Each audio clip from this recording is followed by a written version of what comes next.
Speaker is Dr. Hannah Patton, who is an environmental engineer for the award-winning Eastern Research Group Incorporated. How many people here know about the Eastern Research Group? Hey, it's Hannah. Yeah, I knew nothing about it, but I was very interested to find out that um, it's a large consulting group which has the following mission statement. Quote, helping our clients protect public health and the environment, improve worker health and safety, ensure the safety of food and drugs, plan and design facilities, advance national security, and achieve other positive outcomes. And when you look at their website, um, it it's amazing what they do and who they work for. Now there are many government sites that are listed that they work for, but I'm not sure that's the same anymore. But one never knows. But it's impressive. It was impressive to me. Hannah and her husband now live in Garrett County, and we're happy that this year Hannah became a board member of the Watershed Foundation. Hannah will discuss barriers to wastewater treatment in the U.S. and in Appalachia, public and private wastewater treatment in Garrett County, progress on Goal 9 of the Deep Creek Watershed Management Plan, protecting the watershed from adverse effects of impaired septic systems, and future steps to improve wastewater infrastructure in Garrett County. Her talk is entitled Wastewater Management and Water Quality in Deep Creek Watershed. Hannah? Hannah. Bear with me today. I'm recovering from a little bit of a cold, so apologies for all of the mouth breathing that I'm going to be doing into the microphone. But as David mentioned, got a lot to cover today, so we can dig in. But I'm an environmental engineer by trade and in my daytime life, and I mainly focus on wastewater. And I always say that there's good job security in helping with wastewater because we're always going to be producing waste and we're always going to have to do something with that waste. So that's great job security. And I'll say that the UN agrees with me. So, as part of their Sustainable Development Goals, the UN goal number 6 is to ensure availability and sustainable management of water and sanitation for all. So on on the international level, we definitely value sanitation and wastewater treatment. And that is true in the US too. So, approximately 75% of households in the US are reliant on some form of public centralized sewer system. So, that's this map. The dots in this map are showing all of the public wastewater systems across the US. And I'll note that on average, these systems are sized at almost 3 million gallons per day, which is, for perspective, the Deep Creek system on Mayhew Inn, it averages around 1.5 million gallons per day. So our average systems across the U.S. are about twice that. So just for some scaling perspective there. In Maryland, we're seeing the same kind of pattern across as we do across the U.S. So most of the homes are reliant on public sewer. Um, and again, we're looking at that similar average, permitted flow of around 3 million gallons per day. Um, Sorry, I got a little excited going there. Okay, so centralized wastewater treatment is safe. It ensures that wastewater is treated effectively, and it helps grow with as we develop different parts of the state and the country. But I'll say that it's not a panacea. So there are definitely problems associated with centralized wastewater treatment. So I pulled in some different recent news articles about concerns about centralized wastewater treatment across the state. A lot of this has to do with aging infrastructure and flood resilience and all of the things that you expect infrastructure to do over time. But it all poses a concern for public health and the health of the environment, um, at the centralized level. In Garrett County in the Appalachian region, we kind of see a little bit more of a shift from the majority of the population being reliant on public sewer to a substantial portion of the population relying on private on-site wastewater treatment. So septic fields, septic tanks, those types of systems. And this is true yeah, across the Appalachian region as well. So primarily in rural areas where it's not necessarily financially feasible to extend sewer systems or to build new plants, and that could be just because of how rural these areas are, um, kind of how widespread out the communities can be, but also things like the topography. So really steep hillsides, karst geology, um, not very deep soil depths. So these are all things that can kind of hinder building these public systems that can treat, a large amount of wastewater or wastewater, for a whole city or a town. Now, I want to talk about the two types of wastewater treatment that we see in Garrett County, in Maryland, and across the US. So, as I mentioned, we've got centralized wastewater treatment. So, those are your public systems. So, this is the Deep Creek system on Mayhew Inn, which is a extended aeration oxidation ditch activated sludge system. So, it's a great system. It performs biological nutrient removal, which I'm sure makes the state very happy. And essentially, these centralized wastewater systems are collecting municipal, commercial, or industrial wastewater from a larger surface area. And they're, through a collection system, are consolidating that wastewater and then treating it either via a large facility or a series of smaller facilities. And then they discharge that clean water, or they reuse it. And then on the on site private septic system side, these are on site systems. That treat water, at your home or maybe like on your property if there's a series of homes, those types of systems. Um, and the main kind of, aside from the obvious differences between these two types of systems, um, at the centralized wastewater treatment system level, it's more of a flush it and forget about it for users. So homeowners are responsible for their on-site plumbing, but pretty much nothing else within the system. So once they've established that connection and their pipes in their home are well maintained, you flush it. It goes wherever. Who cares? It goes away from your house. It gets treated, and you typically pay a bill for that service for not having to worry about it. These centralized systems are regulated using things like NIPD's permits that are issued by the state or sometimes by the EPA region, depending on where you are. As I mentioned, you pay a fee, so there's revenue that's generated from this service that's offered to homeowners, and this revenue is typically what's used to maintain the system. So typically, these centralized systems have an O&M fund, an operations and maintenance fund, and that's bolstered by the revenue that homeowners pay into that utility. And yeah, overall, it's a great option for wastewater treatment, and there's benefits to it. Like I said before, you're uniformly and effectively treating a large quantity of wastewater and making sure that what's discharged is safe for the public and for the environment. On the decentralized wastewater treatment side, 100% of the responsibility is on the homeowner. So it's not necessarily flush it and forget about it, although that's probably a motto that some septic system owners use. These systems, yeah, they're your responsibility. So my husband and I, in accident, have a septic system. It's up to us to get it inspected, to maintain it, to pump it out periodically. If there's an issue with it where it's backflowing, it's on us to pay to fix it.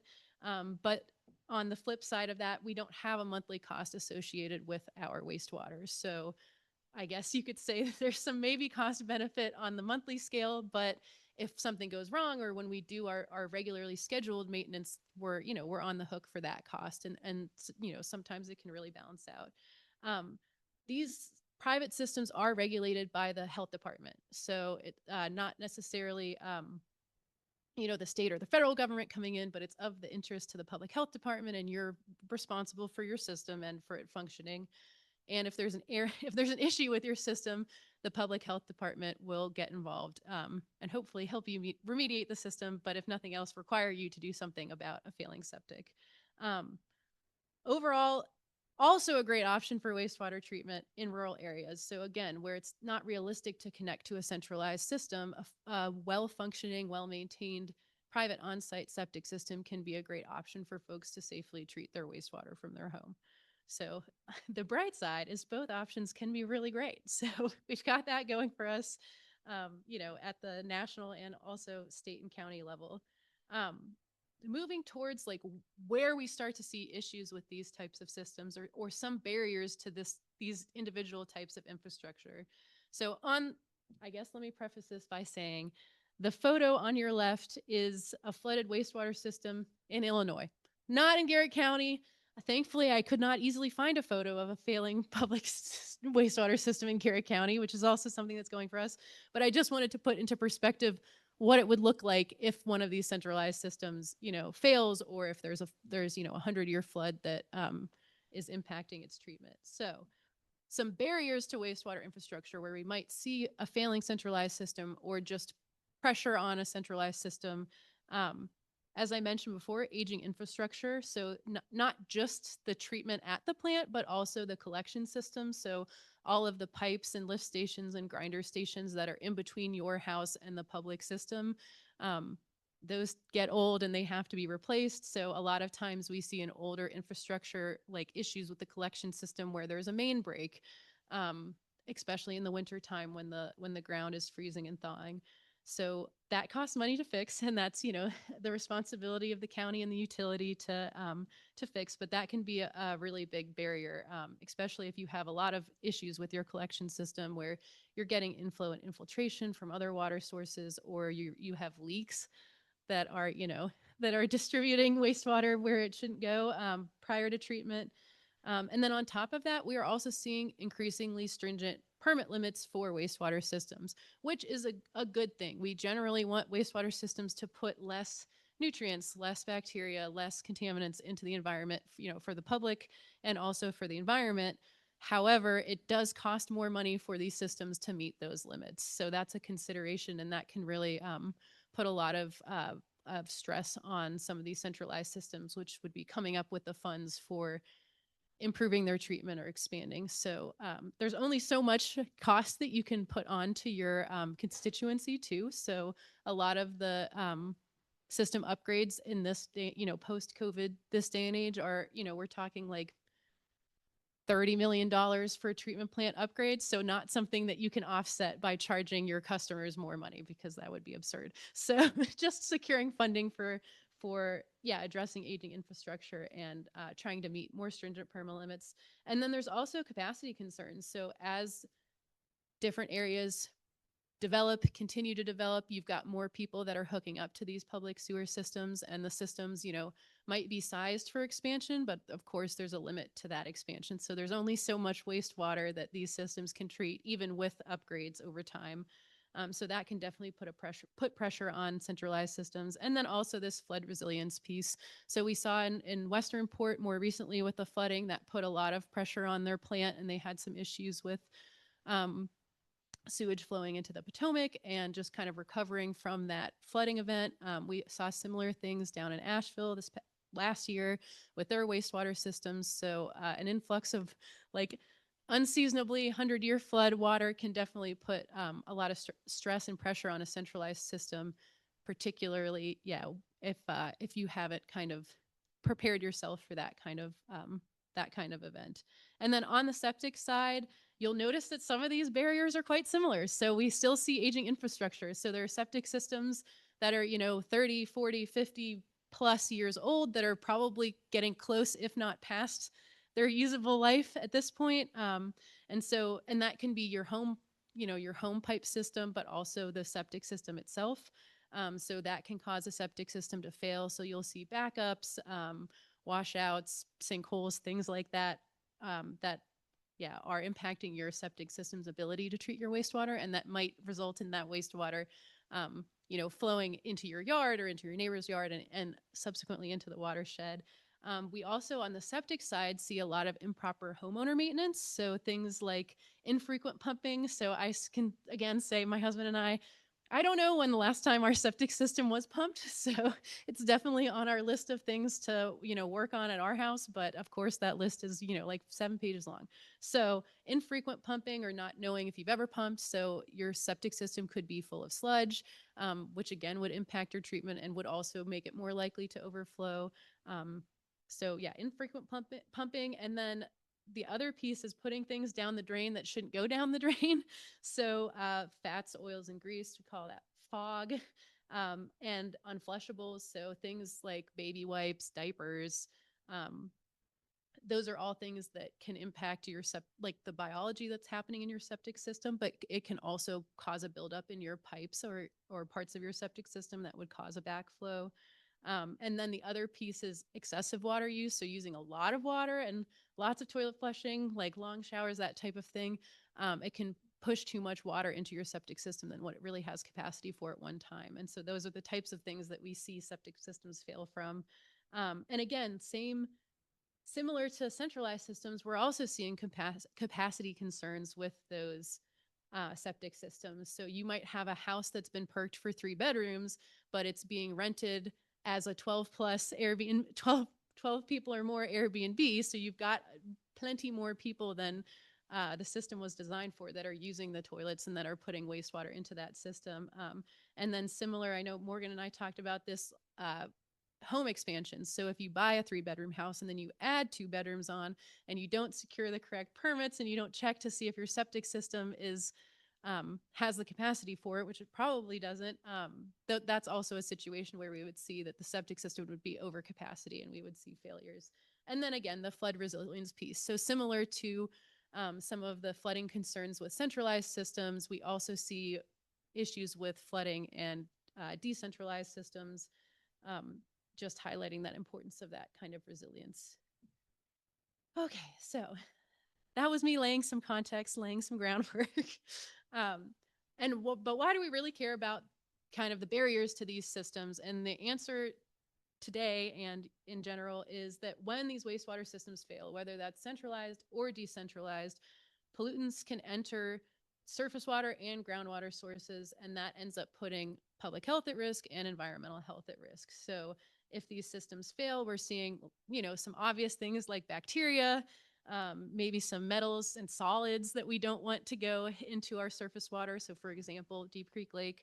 But we're also seeing things that indirectly we probably don't want to enter the water. So pharmaceuticals or nutrients, as many of the presentations touched on today, nutrients can really impact aquatic life in the lake, and cause things like eutrophication and impact turbidity and water clarity. So even like indirectly, there's things in our wastewater that we really don't want to be entering the lake untreated, which is why this all ties in today. And the lake management plan is in agreement with that statement as well, which is why goal number 9 is to protect the watershed from adverse effects of impaired septic systems and ensure adequate capacity and management of public sewage systems. So again, that piece of promoting adequate wastewater treatment so that we're not seeing impacts to Deep Creek Lake watershed. The first objective of this goal is to encourage the use of best available technology, BAT septic systems. And there are some strategies that are included in that lake management plan. So things like providing educational material for homeowners regarding the benefits of these BAT systems, distributing materials, like targeting some of the aging infrastructure for septic systems. So as I mentioned, homes that are 30, 40, 50 years old that have old septic systems. So kind of starting with targeting those systems with the idea that they're probably more likely to be failing than newer systems. And then as new home applicants come through, the idea would be that the environmental health department would distribute this information on BAT technologies to them. In terms of what has been done since this goal 9 has been established in the lake management plan. So Garrett County has supported the installation of approximately 55 BAT septic systems that all target nutrient reduction within the Deep Creek watershed, which again is like a pretty prudent bullet for today as we discussed impacts of nutrients in the watershed this morning.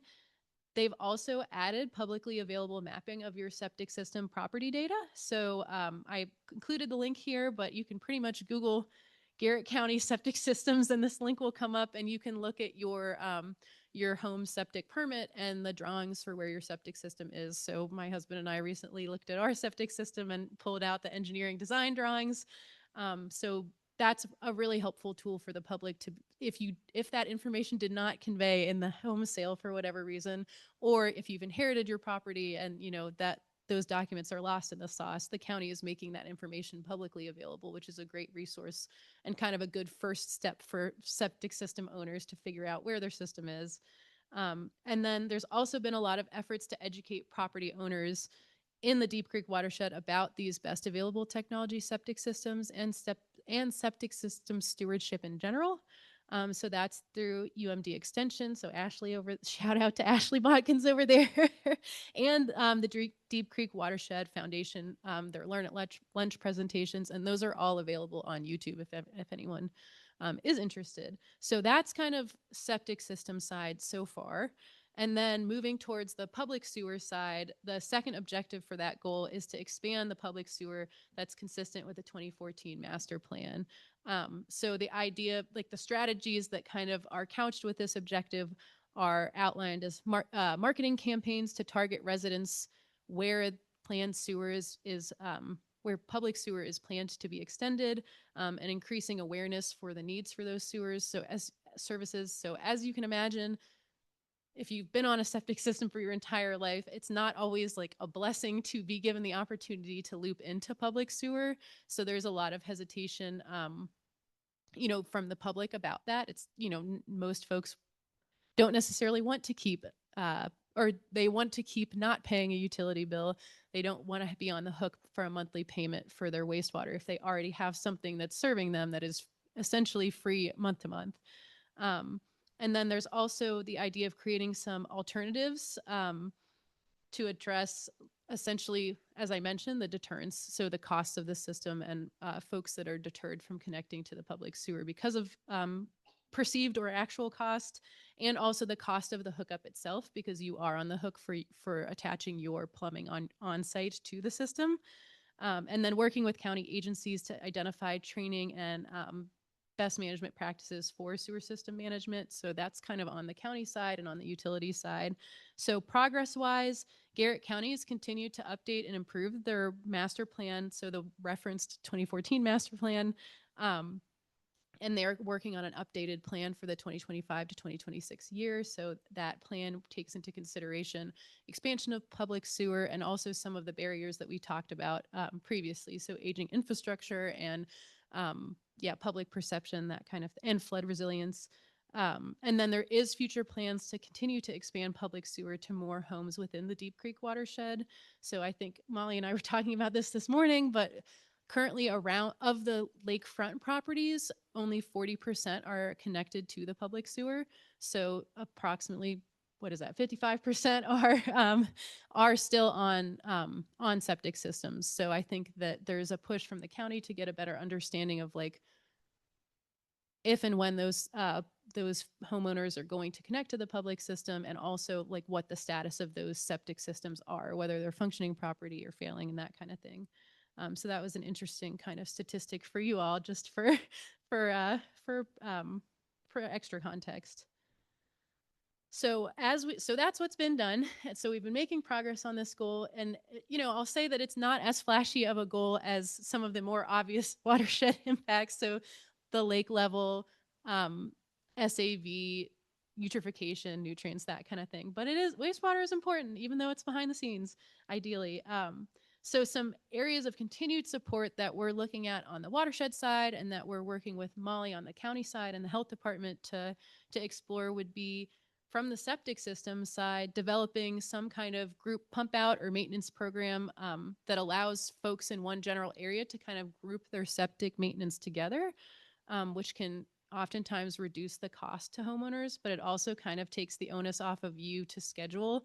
So essentially you pick a day, Tuesday in November, that you and your neighbors would get their septic systems inspected and pumped out all together, and that would hopefully be associated with some cost savings to you because the company's coming out all at once.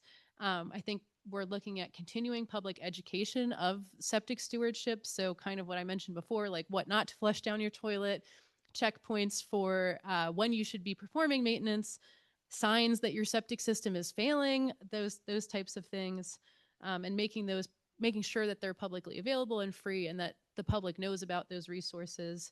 And then kind of in a similar vein, incentivizing septic system inspections and routine operations, and developing a list of local companies that can provide that service to folks so that, you know, if you're in the market, you don't have to do the research yourself. You can kind of go to the septic pump out yellow pages and pick a company that, you know, that can perform that service. And then, so that's kind of on the septic side.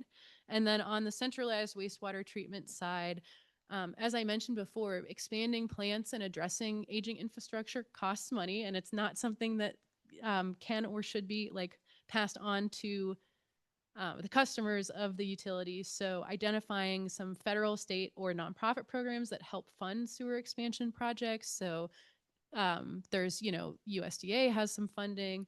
There's state revolving funds that can be used for sewer expansion. So just identifying what those sources might be and what would be a good fit for Garrett County and the types of expansions that we need. And then kind of similarly providing some education to the public on wastewater utility rates and like what that money goes towards. So as I mentioned, usually utility rates go into a fund for O&M of the system. So like that money is reinvested in the wastewater treatment service that's being provided to you. And I think that that's not necessarily common knowledge. So some public education that kind of teaches folks about what their wastewater system is, how that service is provided, and like costs associated with that. And then also identifying alternative approaches to traditional centralized treatment. So in some areas of the lake, the idea that we should or could extend sewer lines to those more rural areas with steeper terrain and with underlying geology that might not support like a typical centralized system, kind of exploring other avenues for treating wastewater kind of in a more decentralized, centralized way. So I know Morgan has talked about recirculating sand filters, and we've been looking at different cluster systems. So instead of, you know, a neighborhood of 10 homes on 10 individual septic systems, perhaps, you know, one shared septic field that then flows into a small package plant that the county could maintain, but that wouldn't require the same staff or the same like land footprint that, you know, your regular Deep Creek Lake wastewater system does. So just kind of, yeah, like being creative in finding solutions in areas where it's centralized systems might not be an obvious choice, but there are aging, failing septic systems that need to be addressed. So yeah, my long-winded key takeaways. Sorry, the slides just keep getting more and more words, guys. But basically, as I mentioned, centralized and decentralized systems are both effective methods of treating domestic wastewater, and barriers to effective treatment can be the same across both of those types. So aging infrastructure and proper maintenance, capacity, and flood resilience. And you know, we care about ineffective wastewater treatment for our own purposes because it's bad for public health, but it also impacts the water quality of, you know, surrounding surface water and groundwater, in our case, Deep Creek Lake and the tributaries. The goal 9 of the management plan seeks to mitigate the effects of ineffective wastewater treatment. And we've been making steady progress in the county, you know, through the Public Health Department, Watershed Foundation, to address goal 9 of the management plan. But continued support and, you know, moving forward can include better understanding the barriers to wastewater in our county, expanding public education of both centralized and decentralized systems, exploring alternate funding sources for sewer expansion and plant upgrades, developing programs for septic system stewardship. That's a fun alliteration. Septic system stewardship for homeowners, and then exploring creative solutions to wastewater in the county to make sure that we're continuing to protect and promote the water quality at Deep Creek Lake. And with that, and I can breathe through my nose now, guys. Maybe this is just what I needed. Maybe I just needed to give a long-winded presentation about wastewater. I'm cured. Questions?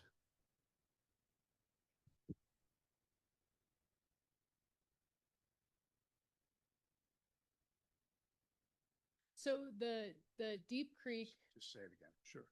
Sorry, you can I, repeat. I was asking Hannah about the largest wastewater treatment plant around here, the size of it, and whether it's at BNR, biological nutrient removal, or whether it's at the ENR level. So my understanding is that, so the plant that I was referencing is the Deep Creek treatment plant, which is on Mayhew Inn Road. It discharges to the Deep Creek stream, which goes to the Yaak. So it's in part of the Yaak Rivershed or watershed. It is an activated sludge oxidation ditch, extended aeration oxidation ditch. So they're performing BNR, biological nutrient removal. And their permitted average wastewater flow is 1.5 million gallons per day, but I believe that their design capacity is at the moment is 2.2 million gallons per day. I'm looking at the back row because those are our tried and true wastewater personnel. Yeah, so their permitted capacity is 2.2 million gallons per day. But one thing that Molly and I were talking about is I mentioned that not all of the homes that are adjacent to the public sewer system at the north side of the lake are actually connected. And there is additional capacity at that plant to connect more homes, but if we wanted to connect all of those homes, the Deep Creek plant would need another expansion. And that expansion would push them over 2.2 million gallons per day. But if we continue to develop past that and add new homes and connect more homes, we would need a new plant. And that might be that next level up, the ENR. Yeah, there are like several other systems that are decently large in the county. So I know there's a Trout Run in Oakland is a wastewater lagoon. I don't know off the top of my head what the wastewater flow is for that, but but yeah, and then there's smaller systems. So in Friendsville, there's a system in an accident in Crellin and Grantsville and that kind of thing. But yeah, so it's kind of interesting. Like our potential for development exceeds even our expanded capacity for Deep Creek wastewater treatment plant. So we would have to build out from that plant. So Thank you. if that makes sense. Yeah, it does. Their maximum footprint would not allow all of the homes to be connected. Yes. How feasible would it be to route the effluent from your plant so that instead of going down into the Yaak, it goes back up into the watershed so it could become groundwater infiltration? Honestly, I don't know that. I'm going to let these gentlemen answer that question, but I don't know that that would be permitted.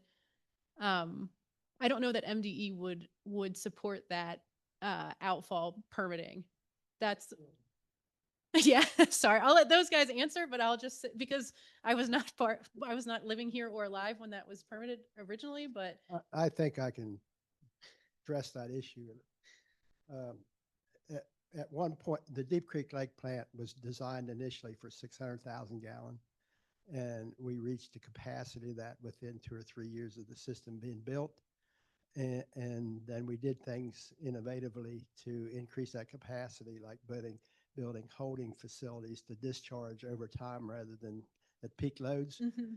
But we were in the process of designing a facility to this whole area in McHenry.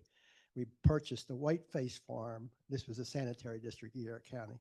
We purchased a Whiteface farm for the purposes of building a lagoon system and with spray irrigation on the land at the Whiteface farm. I was administrator for 18 years and I resigned and became a county commissioner.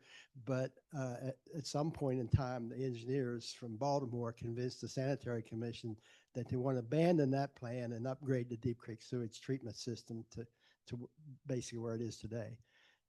But that plan was ready to go and funding was in place to put a lagoon system up on the airport property and then to have spray irrigation. But because of the way the flow and the tourism capacity, we would not have to put holding facilities up there in the wintertime to hold the sewage, because the flow was enough in Deep Creek plant that we could just discharge everything to that in the winter months and then just use that system in the summer months. But that was abandoned. Great. Thank you, Wendell. That's a nice historical. and yeah, I guess I'll add that is another barrier, like that's specific to Deep Creek Lake, but other areas where recreation is possible is we really see a ebb and flow with wastewater discharge. So obviously on the weekends and like in peak season, we're seeing much higher flows than during the week or in the off season. And so there's challenges that are associated with that. And as Wendell mentioned, you can store wastewater or you can have an EQ basin that, that makes the flow more uniform over time. So you're not just discharging crazy high or not discharging. But it is a consideration for centralized treatment too, and can be a little bit of a barrier. And I know that there's also complaints about the smell at certain lift stations in Deep Creek Lake, and that's also, that is a general product of how wastewater is treated and like distributed through a collection system.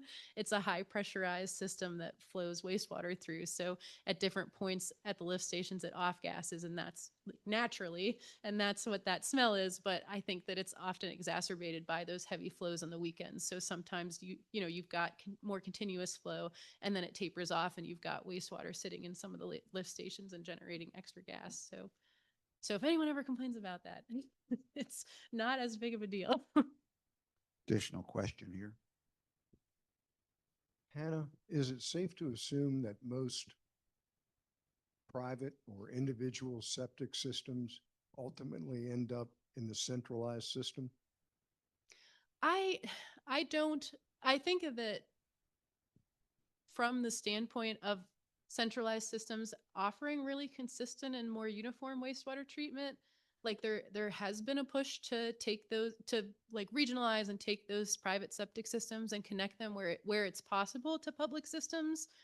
But I do think that there are just areas where it would be very expensive to extend the sewer line out to some areas in this county, but also like that's a barrier in the Appalachian region in general. So some of the haulers, like particularly in the central Appalachian region, with that karst topography, it makes it really difficult to run lines really far away, or really expensive. And then you're kind of dealing with that cost benefit of like, well, we could connect this pocket of 10 homes to the public system, but here's how much it would cost.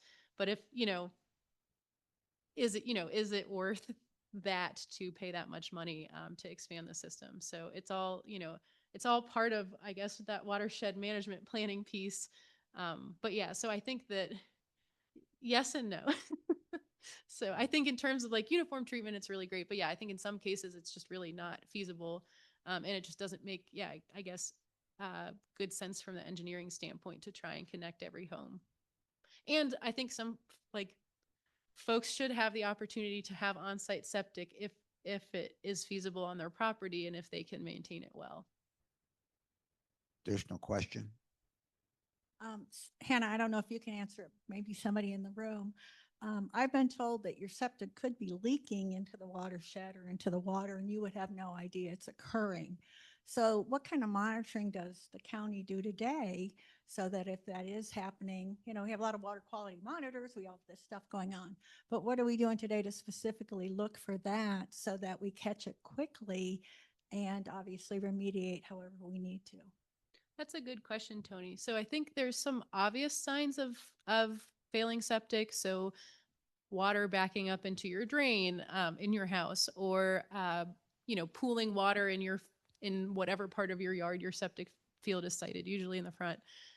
There's also like some less common, like super bright green mossy vegetation growing in abnormally in certain portions of your yard can also indicate failing septic. So I think in those cases where it's very obvious, it's pretty easy for the public health department to identify that. And I know that in speaking with Craig earlier this week, he said that, when he loves when people come to him and say, hey, I think my septic system is failing, because they can, work together to remediate and figure out what options they have. And whether that's just, it needs to be pumped out or the system needs to be redug or replaced or what, varying extremes of solving that problem. I think that if folks don't come to the health department and the health department is made aware of a failing septic, then they send a letter, and then there's some, I guess, regulatory action or mitigation, like from the public health department side. With leaking septic, where you can't see that there's an obvious failure, it's a little trickier, I guess, on the public health department side to address it without knowing for sure that house or that septic field is leaking. On like the septic stewardship side, like as a homeowner, if you're having consistent inspections and the folks that are coming in are doing things like dye tests to make sure that the water's flowing where it's supposed to through your system and it's not flowing, you're not seeing dye downstream, that kind of thing.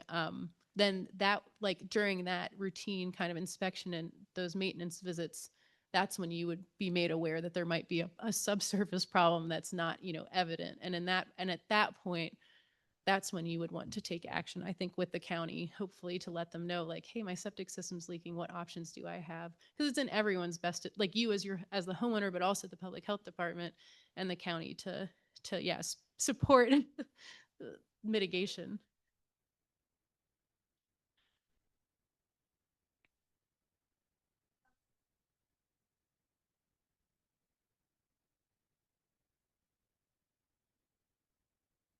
Yeah. I think it's mainly just it should be caught, I guess, with that routine inspection, and that routine maintenance piece. And also the other piece is depending on how old your septic system is. If you have a 30 or 40 or 50-year-old septic system, it's probably a higher risk that your system might be leaking or might be failing, in the near future if it's, past its usable life versus like if you have a new build and your septic system's 5 years old, it's, I would be less concerned about failing. So I think like I think folks with older septic systems should be more vigilant and definitely get those inspections and try and perform that routine O&M.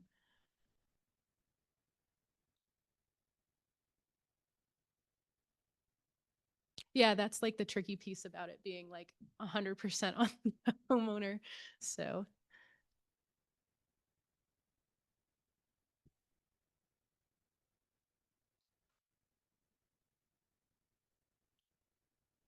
Just quickly, is there good data? I'm sure it must be, but have you looked at it on the long-term trend in the number of homes that are on either public sewage or their own private septic system in the watershed? Do we know what that looks like over, say, the last, we'll just say 100 years? So I think the public health department does have data for connections that have been made, I guess I would say probably in the last 20 to 30 years. And yeah, that trend. And they are aware of which homes are not currently connected to public sewer, but that could be connected to public sewer. So that is data that's available through the public health department. So they have a good grasp of which homes, are low hanging fruit that could probably pretty easily connect to the public sewer versus like some of the homes on the southern part of the lake that are like maybe less realistically, or it's less realistic that they would be able to connect to the sewer system as it currently is today. Okay, thanks. Are there regulations that govern inspections of those old septic systems that are still in existence? I do not believe there's any regulations that require a homeowner to have their septic system inspected, like as is. There are different regulations for if you're buying a home. I know that it's my understanding that homes that are adjacent to the current public sewer collection system have 10 years to connect to the public system. And that is expedited if the home is sold. So homes that are on private that are adjacent to the public sewer that get sold have to be connected to the public system. And the same thing with homes that are going from like fully private residential to rental properties. So those also have to be connected to the public sewer system. But yeah, in terms of like requirements from the public health department or the state to have your septic systems inspected, I do not believe that that's something that exists in Maryland. I have a quick question, then I'll give this to you. In Howard County, where my daughter lives, they have a rebate program. And I don't know whether other counties in Maryland have that. But if you get your tank pumped out, I think every 2 or 3 years, which costs you more than this, but you get $100 back. Is that a common thing? I think that it depends on like the location. So I know that there are different community groups like the Rural Community Assistance Partnership, RCAP, that they'll promote that kind of like pump out programs like that. So it'll be like either a reduced cost or there's some kind of rebate if you commit to getting your septic pumped, and then they group folks together to make it more economically feasible for like the commercial companies to come in. But I think that kind of falls into that category. So I believe that we were talking with the folks from WVU, and they also had good examples of successful pump out programs. Yeah, where it was, I guess, a lower cost, not free, because it does help to charge something so that folks commit to it a little bit more seriously. But It's an offset. yeah, an offset. And so I think that's something we'd like to pursue. So expect that some of these septic system overflows are isolated, pretty minor compared to potential, like a fisherman every once in a while would say, I'm not going to eat the fish because there's untreated sewage coming through tributaries. Is there any truth to that? What should I say in response to that? I think like the scale is an important piece. So like if one of the wastewater systems, like a centralized wastewater system, fails, like we're looking at a large amount of untreated wastewater entering a watershed, versus, you're right, like if it's a private system, like we're dealing with less wastewater, less people. I I think that's a tricky one. So I think that there is like dilution that happens in the actual lake where the water is deep. If there is like an E. coli source, let's say, coming from a tributary. But yeah, in terms of like accumulation in fish and that kind of thing, I don't know if I have a good rebuttal, other than I'm assuming it would be whatever is coming through the tributaries should be diluted by the time it gets to the deeper portions of the lake, which is where some folks are fishing, as opposed to maybe like fishing off of one of the tributaries.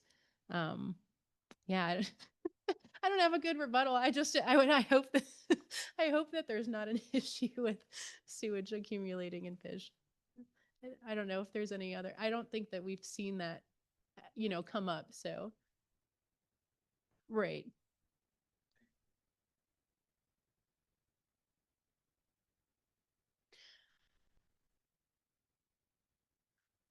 Yeah. Well, and that's a really good point too. I think that like there have been events in the past, and so that impacts the perception that people have of the lake water quality. So I think I mentioned like some of the lift stations will off gas like periodically, and people smell that and are perceiving that there's an issue with the water quality at the lake, or there's an issue with the collection system, or that there's wastewater that's entering the lake, from the public system. And that's not necessarily true, but it was their lived experience at that time. So I think there is a lot of public perception maybe that comes from maybe like a lack of understanding of the public sewer system and how it works and how homes are connected. So I think that's a really good point, is you're just like, I don't know if it's grounded in truth, but it might have been, something that happened in the past, and that's, stuck in their brain, and that's their perception of the lake now. I have a question here. Yeah, this isn't a question, but it's hopefully provides some clarity. I think through MDE's, the Bay Restoration Fund, that there is funding that is available to upgrade septic systems to the best available technology. And talking to the health department in Craig, I think they get about $150,000 a year to upgrade, failing septic systems, and which it's up to like $10,000. So I think it's only like 15 systems that they can upgrade, per year for that with that funding. So they are working towards that. So some of them are upgraded, and I'm pretty sure that they do that almost every year. So there is some funding available to help with the problem. Mm-hmm.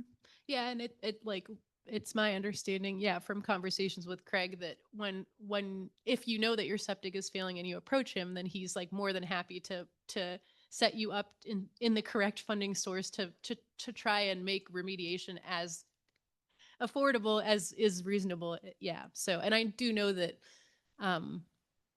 upgrading and mitigating failing septic has become more expensive, as everything has, like, since 2020. So I think that that's another consideration too, is there are folks, especially in this area, that are maybe don't qualify for some of the disadvantaged funding, but also don't have the type of just $20,000 that it might take to replace your septic. So you're kind of like in the middle of trying to figure out yeah, an economically feasible solution to that. So it is, I think that the county seems to approach it with a good sense of sympathy and and willingness to, to work through those kinds of like cost barriers and things like that. So it is, it is an expensive thing. So that's the trade-off for not having a monthly utility bill, I guess. And I think USDA also has some like federal funding that that they have available for septics too. This is just a comment in response to an earlier question about like detecting leaky systems, like, in Deep Creek Lake or something like that. Scientists have developed like chemical tracers that you can use to detect like septic and wastewater. It's not anything that DNR is like testing for regularly, but the techniques do exist to do that. Yep. I think like one barrier to the detection like is getting the homeowners buy off to test their septic. So I think that like it's a interesting conversation, like promoting testing and like inspections of your septic field or your septic system. And then if they do find out that it's leaking, then it's like, well, that's going to be, $20,000 to $30,000 to fix your septic system. So I think like navigating some of the optics of like building trust with the community that like it is something that you should do, and like it might cost you some money down the line, but it's important to make sure your wastewater is being treated. But balancing that, like, well, what happens if you do find a failing septic and that person is on the hook now to replace it? So, right. Mm-hmm. Right. Give me peace of mind. I don't Yeah, think I yeah. ever have a problem with it, but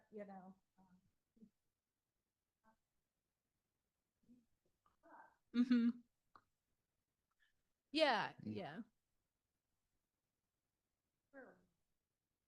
Mm-hmm. Yeah, I think like a public program, I think similar to the public pump out, like a public maintenance program, or probably like both would be prudent. And yeah, having it at a more affordable cost. Mm-hmm. Yeah, exactly. Exactly. But I think also just having then a solution set up in case you do find something that you're hoping you don't find. Have an additional comment or question? Hi, Les Knapp. I'm with the Maryland Department of the Environment, and I want to just make a comment in response to a couple of questions here. In terms of the debate of public sewer versus septics, generally throughout the state, you're better off if you're on public sewer, but there are some exceptions to that. And there's some areas of the state that's just not feasible. You can't get the pipes there, the infrastructure's not there, or you're so isolated, you need a septic, and a septic can work fine. The typical lifespan of a septic system is roughly 15 to 20 years, although it can be longer, some cases much longer with good maintenance. And septic systems are like cars, and you need regular maintenance. And it's the most expensive appliance in your home if you have a septic system. And the vast majority of people don't take care of it. They don't maintain it. They don't pay any attention to it until it fails in an obvious and spectacular manner. And that's an ongoing challenge in the state. There are no state requirements to do maintenance on a normal system. If you do have the BAT system, and think of the normal system as a typical sedan, a BAT system that was referenced, think of that as a high-performance sports car, needs a little more maintenance, but it reduces a lot more nitrogen pollution from the output. But those types of systems have motors, additional filtration systems. They need yearly maintenance. A typical septic system, you should have inspected annually, once a year or every 2 years. A BAT you need to have every year, and then maintenance performed. So the Bay restoration funds, there are monies referenced. I think the 150,000 was noted. That covers a small number of upgrades. Those would be targeted to failing systems, and lower income homeowners would get priority. That does include, though, 2 years of maintenance. So the first 2 years are covered, and we're finding many homeowners after that no longer perform maintenance. Although they are required to, they sign an agreement to do so. They end up not doing it, and enforcement can be a real challenge that falls on the health department. For BAT systems, for normal septics, a lot of it is, hey, I see I see this weird amount of water, or my grass isn't usually green, what's happening? They'll come out, but they need to know that. They don't go out and they can't inspect regularly. So just a few points there.